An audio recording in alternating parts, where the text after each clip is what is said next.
sekarang bisa tiba di sini. Terima kasih. Mari. Makasih ya, Gus. Mari. Ini Assalamualaikum. Makasih. Sini. Oke, ya. Silakan. Para pemirsa, alhamdulillah, Ruang Sahabat Mahfud MD Official. Saat ini kedatangan tamu dari jauh tapi dekat sih. Jauhnya beliau ini datang dari Australia karena beliau adalah salah seorang putra terbaik Indonesia di bidang pendidikan, yang dulu bersekolah di sini sampai lulus dari IAIN, sekarang UIN, kemudian belajar ke Australia dan sekarang menjadi guru besar, terutama di Monash ya. Oh, sudah pindah, Bro? Oh, sudah pindah lagi. Sekarang di Melbourne Law School. Oh, di Melbourne University of Law Melbourne. School. Ya. Jadi beliau banyak mengajar di Australia selama belasan tahun atau selama puluhan tahun kali kalau dihitung dengan masa sekolahnya. Tapi beliau masih sangat Indonesia dan sering pulang ke Jakarta, ke Indonesia lah. Saya sering ketemu di berbagai tempat dan saya ingin ngobrol bersama beliau sebagai sahabat. Bagaimana bisa jadi orang hebat seperti Gus Nadir ini yang dulu berangkat dari lebih banyak belajar agama, tapi kemudian ternyata mengajar masalah-masalah yang kalau dikotomikan secara tradisional, meskipun tidak harus gitu, mengajar masalah-masalah yang merupakan ilmu pengetahuan umum, bukan ilmu pengetahuan agama. Meskipun sekali lagi di dalam Islam itu ilmu pengetahuan itu semuanya bersumber dari agama. Tapi kita ikuti dikotominya karena beliau tidak mengajar hukum Islam atau akidah atau dakwah atau apa, tapi mengajar hukum konstitusi dan berbagai hal lain nanti yang akan disampaikan. Terima kasih Gus. Terima kasih. Kita akan dipandu oleh Mas Rizal Mustari. Silakan Mas Rizal. Terima kasih Gus. Kangen juga Pak, Gus Nadir. Ya, kita kangen ketemu waktu minum-minum di anu tuh ya. Minum kopi di pinggir kali di Yara kan. Di Yara River ya. Itu 2 tahun lalu. Lalu Pak Mahfud tahun lalu Pak, saya temani Bapak ke Melbourne, lalu Gus Nadir datang ke hotel ngopi-ngopi gitu di hotel. Benar ya? Luar biasa. Ya, karena memang beliau kalau ke Melbourne selalu kontak saya. Nah, itu dia. Jadi sahabat jauh tetapi selalu tidak terhalangi untuk saling mengunjungi kan, Mahfud. Saya ingat juga waktu berapa tahun lalu mungkin Gus Nadir ke Jakarta lalu datang ke kantor Menko Polhukam. Benar ya? Kita makan siang bareng waktu itu di situ. 2 tahun lalu lah. 2 tahun lalu itu ya. Menjelang Pilpres kami ketemu di Pondok Pesantren Gus Gofur ya. Iya, betul. Sarang. Jadi boleh jauh di Australia tetapi selalu dekat dengan Gus Nadir ya. Masih di bawah langit yang sama. Masih di bawah langit yang sama. Gus Nadir dalam rangka apa nih sekarang datang ke Indonesia, ke Jakarta? Jadi saya sedang riset. Ya, datang kemudian jadi riset ini dibiayai oleh pemerintah Australia. Saya riset bareng dengan Profesor Tim Lindsay, Profesor Jeremy Kingsley. Jadi tentang masalah kontrak enforcement di Indonesia seperti apa. Oh, oke. Jadi kebetulan bukan soal urusan NU berarti datang ke sini. Jadi risetnya sudah agak lama tertunda karena harus dapat izin dari BRIN. Jadi kalau kampus luar negeri itu, profesor luar negeri itu kalau mau ke sini harus izin dari BRIN. Dan prosesnya rumit sekali dan akhirnya keluar prosesnya. Gitu. Akhirnya keluar permitnya, kemudian makanya kita mulailah ambil data gitu ya. Mahfud kesibukannya nggak jauh-jauh dari riset, Pak. Iya. Jadi beliau ini Profesor Dr. Nadir Shah Hussain, PhD. Ini Pak Mahfud tadi mengatakan, kalau 18 tahun sudah mengajar di Australia. 20 tahun lah. 20 tahun? Oh, udah sampai 20 tahun. Oke, jadi S1-nya di IAIN waktu itu masih? IAIN Syarif Hidayatullah Ciputat. Lalu S2-nya di Wollongong University. Lalu S3-nya 2, Pak? Oh, S2-nya juga 2. S2-nya juga 2? Oh, oke. S2-nya satu lagi di Singapura? Bukan, di Northern Territory University. Northern Territory. S3-nya yang di Singapura? Singapura sama di University of Wollongong. University of Wollongong. Di Singapura itu hukum Islam, Pak, S3-nya? Iya kan? Iya. Jadi sebetulnya S1 saya juga saya sempat 2. Saya selain pagi itu saya di Ciputat. Oh ya? Sore itu saya di Fakultas Hukum UMJ. Oh, Fakultas Hukum UMJ. Iya, tapi Universitas Muhammadiyah Jakarta. Tapi belum selesai, saya sudah harus berangkat ke Australia. Australia, Tidak seperti beliau yang selesai S1-nya dua-duanya. Enggak juga. Oh, 3 malah ya? Enggak. Gini. Ini keliru juga. Jadi saya satu itu ambil 2 di UGM dan di UI Hukum. Nah, ketika di UGM itu sudah sarjana muda, Ya, terus yang hukum ini harus selesai lebih dulu, ini tinggal dulu. Tapi begitu selesai hukum, nggak balik ke sastra Arab UGM-nya itu langsung ke S2 di UGM di ilmu politik, lalu sudah itu langsung lagi ke ilmu hukum di S3 UGM. Jadi kita punya kesamaan, ada sesuatu yang belum kita selesaikan. Iya. Itu makanya kita undang ke sini. Saya biasanya panggil Pak Mahfud, Prof Mahfud dipanggil Pak Mahfud. Jadi Gus Nadir juga saya selalu panggil Gus Nadir. Meskipun dua-duanya profesor hebat di depan saya nih. Kita akan bicara, ini namanya program Ruang Sahabat, Gus Nadir. Ruang Sahabat itu bicara tentang persahabatan Pak Mahfud dengan sahabatnya, hubungan nilai-nilai, perjuangan dan segala macam. Jadi tidak akan terlalu banyak menyinggung soal isu-isu baru ya sekarang. Tapi kalaupun nanti mau kita bahas, bisa juga kita bahas, misalnya sedikit-sedikit bahas tentang wajah NU sekarang seperti apa. Waduh, sudah mulai senggol-senggol dikit ini. Sekedar teaser buat penonton, bahwa nanti akan kita bahas sedikit tentang itu. Tapi Pak Mahfud, apa yang membuat Pak Mahfud merasa bahwa kali ini kita sebaiknya mengundang sahabat Anda di Melbourne ini? Ya, pertama beliau banyak tahu tentang Indonesia, bukan hanya soal NU dan Islam dan lain-lain, tapi juga persoalan politik, masalah hukum dan sebagainya. Karena saya sudah lama nih selalu berdiskusi dengan beliau.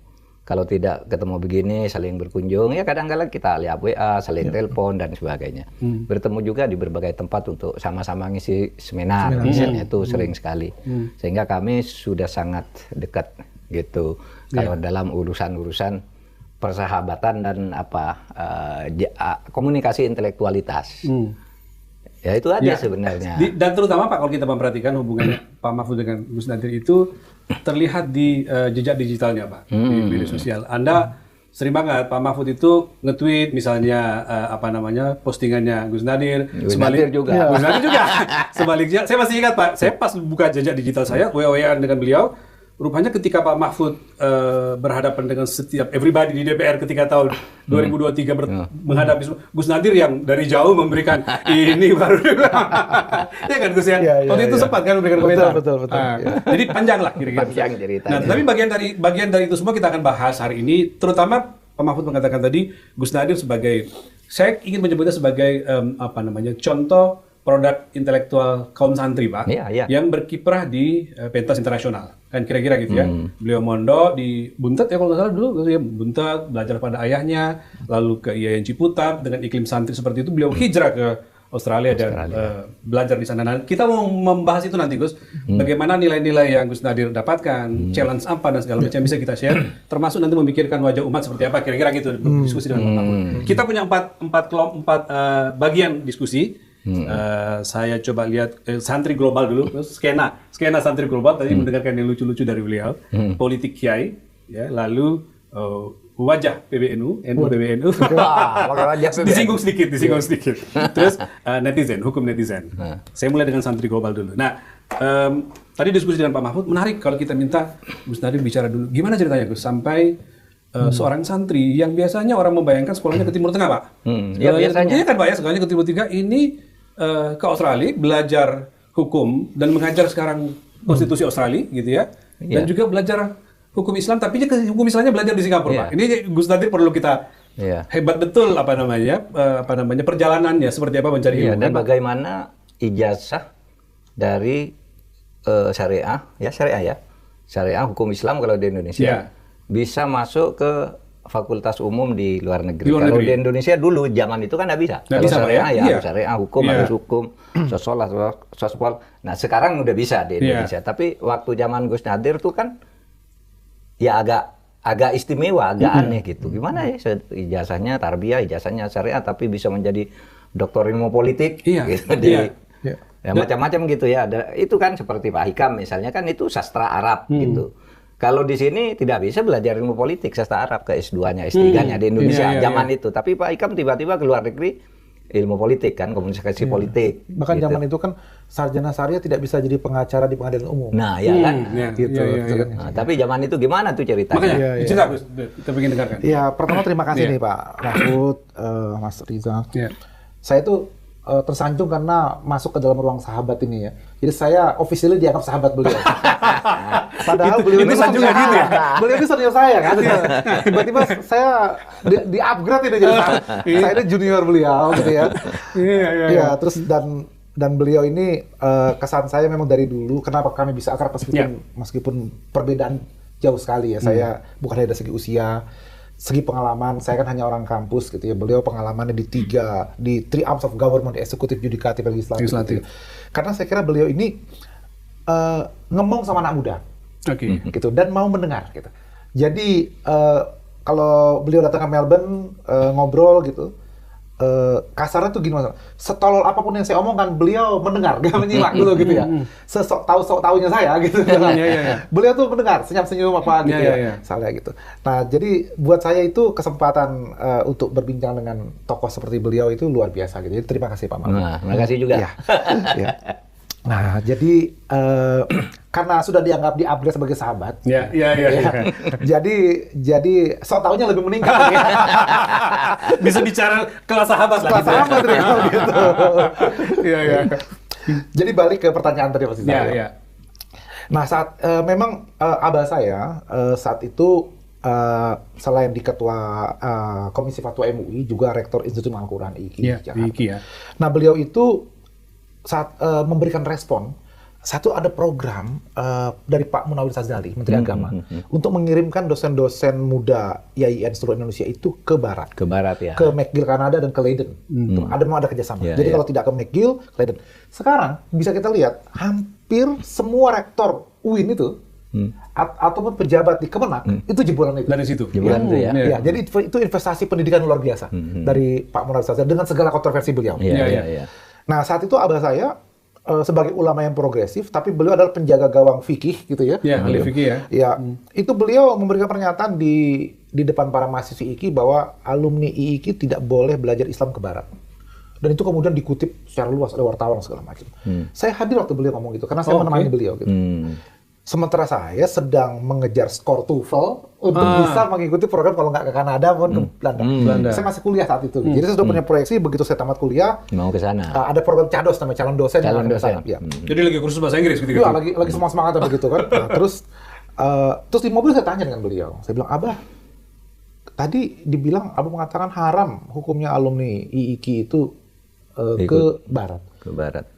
Saya kan bukan alumni IIKI, karena IIKI kan khusus untuk perempuan para penghafal Quran itu. Terus gimana dengan saya bilang. Jadi apa saya tidak boleh ke Barat gitu. Kata Abah, loh itu buat alumni IIKI fatwanya bukan buat kamu. Gitu. Kenapa?